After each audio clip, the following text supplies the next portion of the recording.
Nangyari sa'yo. Oo. Oo. Tutulog na si baby. Mga nagtatanong bakit nga, ano ba nangyari sa kanya? Bakit na confined?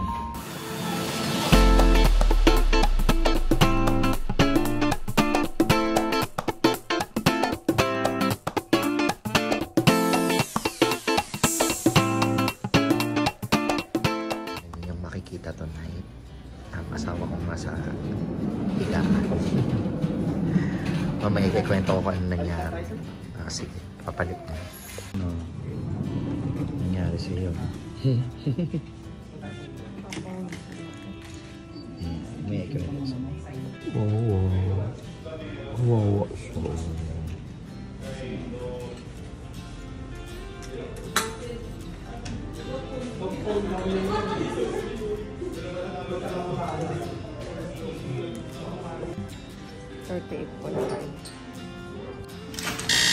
Ayan na, matutulog na si baby. Uwi mo na ako sa bahay, mahala. Good night. Okay ka lang dyan? Hinga muna ako, ha? Pabalik ako. Kasi kasunod ko pa mga bata. Bye-bye. O diba nga, magandang hapon sa inyong lahat. Itong vlog na to ay putol. Pasensya na kayo. Kasi hindi talaga kami nakapag-vlog ng maayos. Gawa ng nagtutok ako kay Nina. Gusto ko naman mag-vlog na wala sa isip ko talaga. Pag-update, actually, yung last vlog ko, yung nasa sasakyan ng pauwi ng bahay, ay pabalik na dito pala. Nung Sunday. Wednesday na ngayon. So dun sa mga nakakapanood, Sunday to Wednesday. Oo, Sunday to Wednesday. So, Sunday, Monday, Tuesday, Wednesday. 3 days ka dito. No? So, 3 days siya dito sa hospital. And yun sa mga nagtatanong, bakit nga? Ano ba nangyari sa kanya? Bakit na confined siya sa hospital? Kasi nga, ikaw magkwento naman. Namimiss ka nila. Oo. Bakit ko ba? Ay, mo na. Hindi, actually, gusto namin talaga i-vlog ito. Kaya lang sabi ko, nung mga nakakaraan, parang nawala rin sa isip ko kasi ako lang inaasahan nito dito rin. Ako nag-aalalay sa kanya. So, ganito. oo. Kada galaw ko puro baby kasi Nakaswero. Lalo na since yesterday, nung namaga yung left hand ko because of doon sa IV. Wala na tuloy ako lalong nagawa kasi hindi ko siya Ngayon, medyo okay na siya, humuhupa na siya. Pero yesterday talaga nung nag-start siya, sobrang maga niya. Wala akong magawang iba. Ayun. Kaya yung tipong aabutin ko lang yung unan ko, hindi ko siya mahawakan. Kasi hindi ko mapag-abot yung mga daliri ko. Actually, may plano kasi to na mag-retreat ng ilang araw, sana 5 days. Bago nag-retreat, bigla naman itong pumasok tong sakit niya. Sobrang timing, pero ang hirap, pero mo nasa malayo ako. Oo. Tinatakay ako ng sakit niya. Oo, nandun ka pa sa Tagaytay. Pero kumbaga parang ito na rin yun yung parang pahinga na in a way, no? Kasi wala naman siya gagawin dito kundi matulog, kumain. Yun lang nangyayari. Oo, matulog, kumain, mag-CR, kumain, matulog. Actually, since Friday night kasi, a week before, sobrang busy ko. Dami ko mga ginagawa dun sa coffee shop, diba? Kasi nga, isa din yun sa reason bakit hindi na ako nakakapag-vlog. Tinututukan namin ng husto yung business, yung coffee shop namin, and yung mga bata. I don't have much time na to do vlogging. Plus, kung makapag-vlog naman ako, it will always be the same routine. Gigising sa umaga, maglilinis, pupunta sa shop, nag-aasikaso ng mga customers, uuwi sa bahay, mag-aayos konti bago matulog. And then, sumunod na araw ganun din. So, you'll get bored lang din sa panonood nun kasi wala na rin naman akong talagang time para pumunta sa ibang lugar, mamasyal, or wala din naman kaming ibang activities ni Jet na ginagawa kasi talagang focus kami dun sa shop. So, during those weeks na nakatutok ako sa shop, talagang super araw-araw ako nandun until closing. So, ito na nga, dumating yung Friday nitong last week. And meron akong order ng souvenirs. So, candles yun. And ako lang yung gumawa talaga dahil si Jet nasa gig siya. Tapos si Pressy tutok sa customers. And then by 9 PM, pinauwi ko na siya kasi hanggang 9 lang yung duty niya. So, pagdating ng 10, umalis na yung mga ibang customers. Tsaka pala ako nakapag-start gumawa nung sa souvenirs ko. Although, pre-poured ko na yung mga candles ko, pero ni-repair ko pa siya, diba? Pinackaging ko pa, nilagay ko pa sa boxes, ganyan. Kinabitan ko pa ng mga tags and ribbons. So, it took me 2 hours to do that. So, by the time na parang 1:30, natapos ko siya. Nung naisettle ko na siya, nailagay ko na siya sa paper bag, yan, nakaramdam na ng pagod yung katawan ko. No, very, talaga, very timely talaga lahat ng mga bagay-bagay. Kasi kung kailan natapos ko na yung task ko, doon ako nakaramdam ng pagod. Sabi ko kay Jet, masama na yung pakiramdam ko. Para akong mabigat na yung pakiramdam ko, ganyan. Sabi ko, gusto ko nang umuwi kasi super tired na talaga yung nararamdaman ko. So, nakarating ako sa bahay ng 2 AM. Nauna pa si Jet sa akin doon sa bahay. Kasi galing siya sa gig. Dumating siya parang mga 1:45 na sa bahay na siya. So, inasikaso niya na ako kasi kita niya nga din, ano ba itsura ko noon? Namumutla na ba ako noon? Hindi pa naman. Pero ano ka na noon? Parang iba na yung pagod mo. Kita din talaga. Kita rin. Kita din daw talaga. Iba yung pagod ko. So, ginawa niya, minasage niya ako. Ito si Gago. Inispray ng pagkarami-raming, ano yun?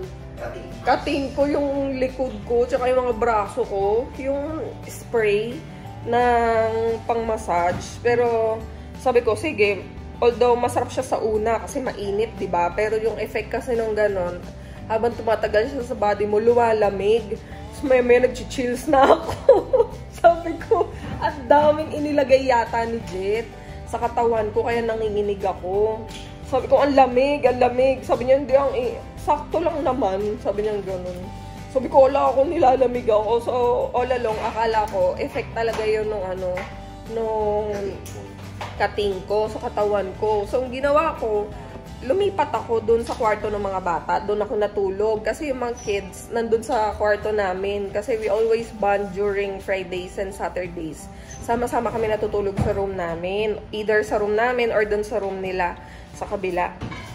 So, that time, sa room namin sila natulog. Tulog na sila. Pagkatapos ako yung massage ni Jet, nanginginig na talaga ako. Nagbalot na ako ng makapal na unan. Tapos, nagpakumot pa ako ng isa pang layer ng comforter. And then, hindi ko na binuksan yung electric fan. Sabi ko kasi para mag-subside yung lamig. Yung effect nga nung kating ko. Little did I know, paggising, naalimpungatan ako ng maybe mga 4. Pawis na ako. Sobrang pawis na ako. But still, hindi pa rin ako nakakaramdam ng init. Yun pala, yung body temperature ko, nag-drop na siya. Sobrang init na niya. Tapos, pagising ng kinaumagahan, ayun na, nilalagnat na ako. So, fast forward hanggang Saturday night, bago umalis si Jet, papunta ng BGC kasi may gig siya. Recurring yung pag-chills ko, every 5 to 6 hours nag-chills ako. Continuous din yung pagbigay sa akin ni Jet ng Biogesic every 4 hours. Other than that, yung pakiramdam ng katawan ko, yung feeling mo, yung muscles mo, super tender. Tapos yung mga laman mo, parang ngalay na ngalay. As in, latang-lata ka talaga. A little bit of headache din. Although may gana akong kumain, hindi naman ako nagsusuka. Yun yung nakakatawa sa hindi nagsusuka. Oh, buti na nga lang, baby, di ba? Pag umiihi ako, okay naman din yung flow ng urine. Wala akong nararamdaman na hapdi or anything. Although suspected ko na din talaga na pa-UTI na ako. Kasi that week na kinakwento ko sa inyo na super tutok ako sa shop, dehydrated na ako. Kasi nagmamanifest na siya sa body ko. Ito yung lips ko, super dry na niya. Tutuklap-tuklap na siya as in. Mahapde. Kinukuha ko na lang siya sa lip balm. Tapos, yung amoy ng wiwi ko, hindi siya normal. Pero hindi rin naman siya super nakakasulasok in a sense. But you know, there is something wrong. Hindi siya yung the normal, ganyan.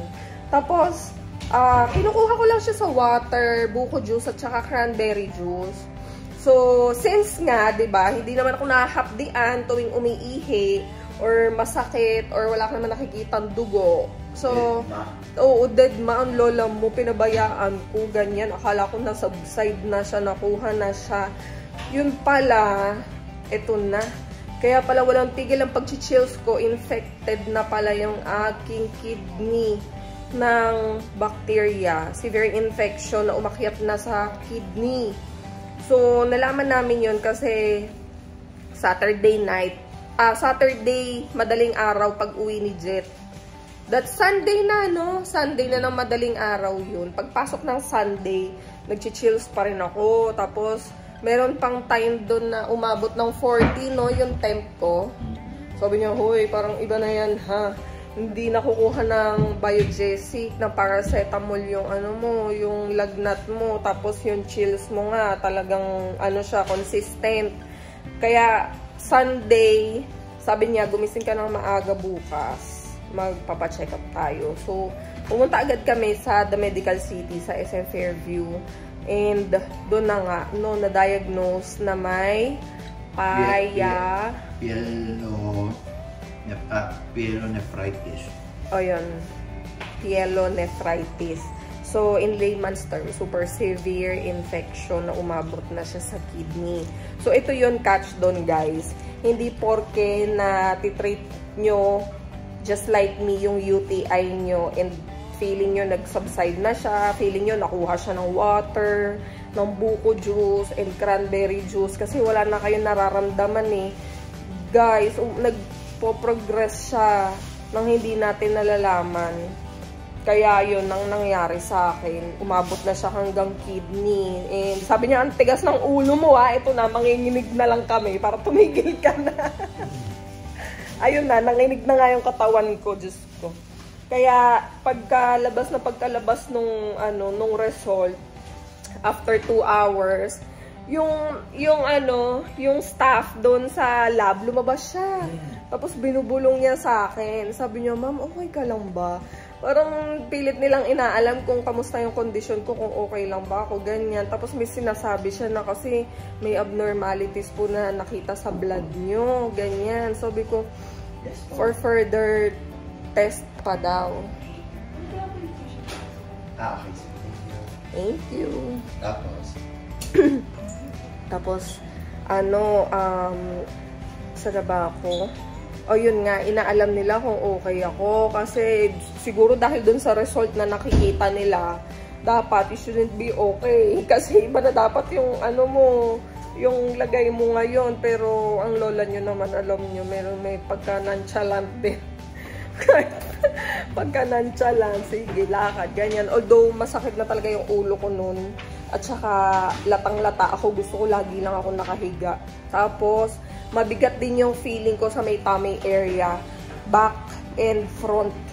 Dahil nga yun sa kidney, diba? So, may sakit din talaga akong nararamdaman. May sensation. So, sabi niya, ma'am, after an hour pa ulit, kasi for further test siya ng pathologist. Sabi ko, sige po. Tapos, in less than 30 minutes naman, lumabas na ulit sila. Inabot sa amin yung result. Tapos, iba yung nag-abot na basta nasabi na nag-abot, baby. I-ready niyo po yung sarili niyo. Kasi nakakabit po kayo. Sabi niya, okay lang po ba kayo? Hindi po ba kayo nahihilo? Hindi po ba kayo namumutla? Sabi niya gano'n. Kumukha naman ako okay. Sabi ko kay Jet, namumutla ba ako? Ginanon ko pa. Kasi sobrang taas daw nung count nga nung infection. So imagine guys ha, ito yung yung count dapat. Yung normal count is 10,000. Yung akin is nasa 28,000 na siya. 'Di ba? Ganun yung nangyari. Kaya nung inabot ko siya doon sa doktor for para i-verify na niya and mas maipaliwanag niya sa amin ng maayos. Sinabi niya nga na magpa-admit na kayo, dumiretso na kayo sa hospital kasi hindi yan kaya ng oral. Dapat lahat daw ng isasaksak sa akin is direkta na intravenous na para mas mabilis. Kasi nga, serious na siya. Siguro tumagal pa siya ng mga 2 to 3 days, magiging sepsis na siya and it's deadly. Kaya thankful na din talaga na naagapan namin agad-agad. And yun ang naging kwento ng aking buhay dito. Pagdating namin dito, Sunday morning hanggang afternoon nandun kami sa may SM Fairview, Medical City. After that, dumiretso na kami dito sa Pacific Global by 10 p.m. na admit na ako. 1 hour later. Tapos na ako, ikaw. Tapos na rin, nabayaran na. Ang laking tulong talaga ng PhilHealth, guys. Ang laki nung na-discount na sa 13,000. 13,000. Diba? Tapos, okay naman yung okay naman doon, smooth naman yung transaction. Sobrang dito kami komportable sa hospital na to. Ewan ko ba, parang simula nung pinanganak sila Sky dito, parang naging kampante tayo dito, na? Sabi ko nga lahat ng mga doktor dito, magagaling din talaga. Tulad niya, may bago tayong doktor, si Doc Lameras. Ayun, shout out na din dun sa mga doctors ko. Namimiss ko na kayo. Si Doktora Marie Chico, yung OB ko. Tapos si Doc Mary Ann Santos, yung pedia namin. Yan. Mga mahal na mahal ko yung mga saka yan. Si Doktora Arisa. Saka oo. Si Doktora Arisa. Doc Arisa. Tapos si Doktora Jean Calma. Yan yung mga mga love na love ko, mga doctors dito sa Pacific Global. Pacific Global. So, ito, nakapagligpit na kami ng mga gamit. Pinakita mo na? Yan na. Ready. Wala pang 30 minutes na impake ko. Ang bilis niyang nagligpit. Halatang gustong-gusto nung lumayas dito eh. Kasi hirap ako matulog dito. Ang laki-laki kong tao. Ito, may bigaan ko dyan. Parang lang. Siya natutulog. Kaya di siya makapihit ng husto. 7014. Ayan ang room namin. Ayan yung doktor namin. Si Doktora Plameras. So, yan. Wait na lang natin. Yan na. Ready na. Paalis na kami. Dinala na yung wheelchair. Dadala niya lang itong mga gamit. Kasi, magpe-prepare na kami pa-uwi. Excited na si Sini niya makita yung mga bata. Oo, lalo na si Cloudy. Hindi kasi makapunta dito si Cloud. Si Sky kasi nakapunta dito. Si Sky lang nakadalaw ka.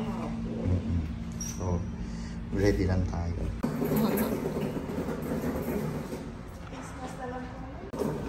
Uwi na tayo. Thank you. Salamat sa inyo.